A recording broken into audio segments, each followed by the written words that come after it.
नमस्कार सबाइके सबाई केमन आছেন আমি তৃষ্ণা আপনাদের জন্য নিয়ে আসছি নতুন একটা ভিডিও। তো আজকে আমি রান্না করব খাসির মাংস। তো খাসির মাংসের জন্য মশলা যেগুলো আমি একটু হালকা তেলে নিয়েছি, এখানে আছে শাহি জিরা, তোমার সাদা গোলমরিচ, এলাচি, দারচিনি, লবঙ্গ, তেজপাতা, সাদা গোলমরিচ, তা পোস্ত, এগুলো আমি একটু ব্লেন্ড করে নেব। তো মশলাটা দিয়ে দিলাম। এর মধ্যে দিয়ে দেব পেঁয়াজ কুচি, দিয়ে দেব রসুন,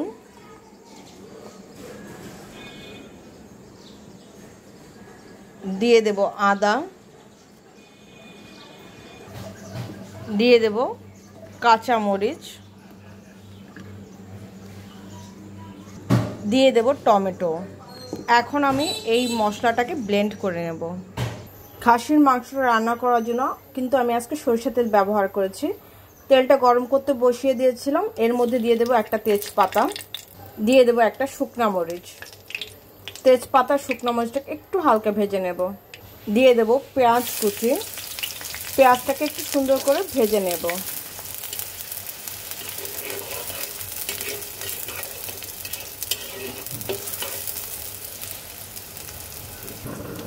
পেঁয়াজটা যখন হালকা ভাজা হয়ে যাবে আমি দিয়ে দেব ব্লেন্ড করা মশলাটাকে। মশলাটা এবার সুন্দর করে মিক্সড করে দেব।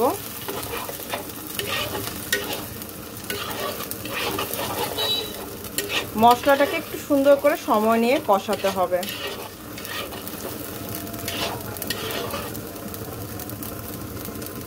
এইখানে দেখো খাসির মাংসটা আমি ধুয়ে কেটে নিয়েছি। মশলাটাও দেখো খুব সুন্দর মতন কষানো হচ্ছে।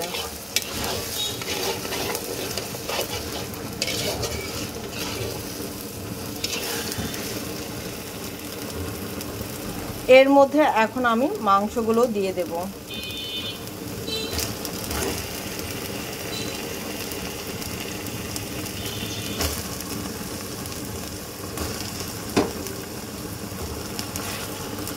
এইবার মিক্সড করে দেব। খুব সুন্দর করে সময় নিয়ে খাসির মাংসটা রান্না করতে হয়। খুব কম আঁচে যখন কষাবে তখন আঁচটা যেন খুব কম থাকে।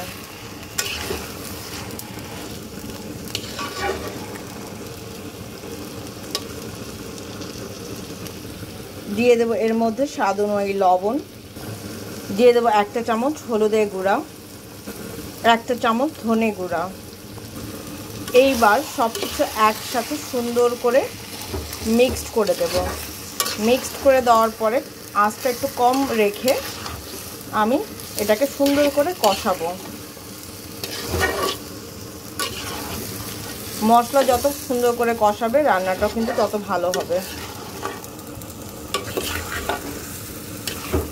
এর মধ্যে তো ব্লেন্ড করে কাঁচামরিচ দিয়ে দিয়েছি। আর যে মশলাটা আমি ব্লেন্ড করে দিয়েছি সেটা আমি আরেকবার বলে দিচ্ছি। ওই এখানে ছিল তোমার কাঁচামরিচ, টমেটো, শাহি জিরা, নর্মাল জিরা, তেজপাতা, এলাচি, দারচিনি, লবঙ্গ, সাদা গোলমরিচ, তোমরা চাইলে কালো গোলমরিচও দিতে পারো, আমি ইচ্ছে করে দিইনি।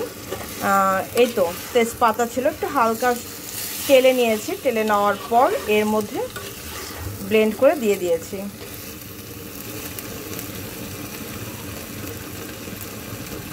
তো চলো এখন এটাকে ঢেকে দিই। খুব সুন্দর করে মিক্সড করা হয়ে গেছে।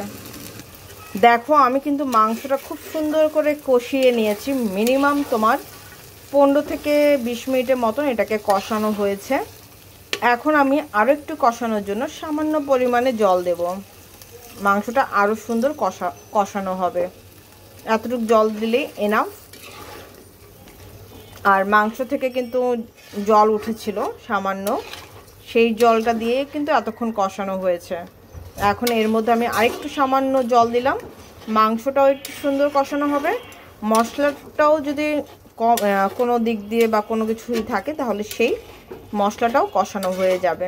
তোমরা চাইলে আলু দিতে পারো, আমি আলু টালু কোনো কিছুই দেবো না এর মধ্যে। আর তোমরা যদি না চাও এর মধ্যে হলুদও না দিতে পারো। অনেকে টক দই অনেক কিছু দেয়, আমি এত কিছু টক দই কোনো কিছুই দেবো না। কারণ মাংসটা যদি ভালো হয় তো টক দই দেওয়ার কোনো প্রয়োজন পড়ে না, আমি যতটুকু বুঝি। তো চলো এখন এটাকে আবার ঢেকে দেব। দেখো আমার কিন্তু মশলা থেকে খুব সুন্দর মতন তেলটা ছেড়ে দিয়েছে। ঠিক এই সময় আমি দিয়ে দেব ঝোলের জন্য জল। এখন কিন্তু জালটা কম দেব না, এখন জালটা খুব সুন্দর করে জালটাকে ফুল দিতে হবে। তো চলো এখন এটাকে বলক আসা আগ পর্যন্ত ওয়েট করি।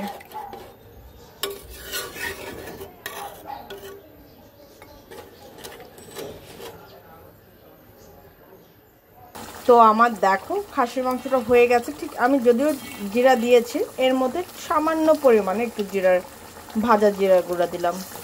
তো চলো এখন এটাকে নামাবো। নামানোর পর তোমাদের সাথে ফাইনাল লুকটা শেয়ার করবো। আর তোমাদের কাছে একটা রিকোয়েস্ট, যদি আমার ভিডিওটা ভালো লেগে থাকে তাহলে প্লিজ তোমাদের ফ্রেন্ড সার্কেল আত্মীয় স্বজনের মধ্যে কিন্তু শেয়ার করতে ভুলো না। আর পুরো ভিডিওটা দেখো, দেখার পর কেমন লাগে সেটাও কিন্তু অবশ্যই কমেন্টস বক্সে জানিও, ঠিক আছে? আর প্লিজ প্লিজ পুরো ভিডিওটা দেখো, প্লিজ পুরো ভিডিওটা না দেখলে আমার যে ওয়াচ টাইমটা তোমরা হয়তো মানে টেনে টেনে দেখো, টেনে দেখলেও হয় কি ওয়াচ টাইমটা অনেক সময় কমে যায়। তো তোমাদের কাছে একটা রিকোয়েস্ট, যদি ভালো লেগে থাকে অবশ্যই পুরো ভিডিওটা দেখো। তো চলো এটাকে নামাই। তো এই হচ্ছে আমার ফাইনাল লুক। কেমন হয়েছে সেটা কিন্তু অবশ্যই জানিও, ঠিক আছে? তো আজকের জন্য এই পর্যন্ত। সবাই ভালো থেকো, সুস্থ থেকো, আমার জন্য আশীর্বাদ করো আমি যেন ভালো থেকে সুস্থ থেকে তোমাদের জন্য নিত্য নতুন ভিডিও আনতে পারি। আর তোমরা চাইলে ডেকোরেশনের জন্য উপর দিয়ে, যেহেতু এখন ঈদের টাইম, পেঁয়াজ বেরেস্তা করে উপর দিয়ে ছিটিয়ে দেবে। আর যদি রান্না ভালো হয় কোনো ডেকোরেশনের প্রয়োজন হয় না। তো আজকের জন্য এই পর্যন্ত। সবাই ভালো থেকে সুস্থ থেকো, আমার জন্য আশীর্বাদ করো আমি ভালো থেকে সুস্থ থাকার জন্য তোমাদের জন্য নিত্য নতুন ভিডিও আনতে পারি। আর পুরো ভিডিওটা দেখো, আশা করছি তোমাদের কাছে দারুণ লাগবে। টাটা।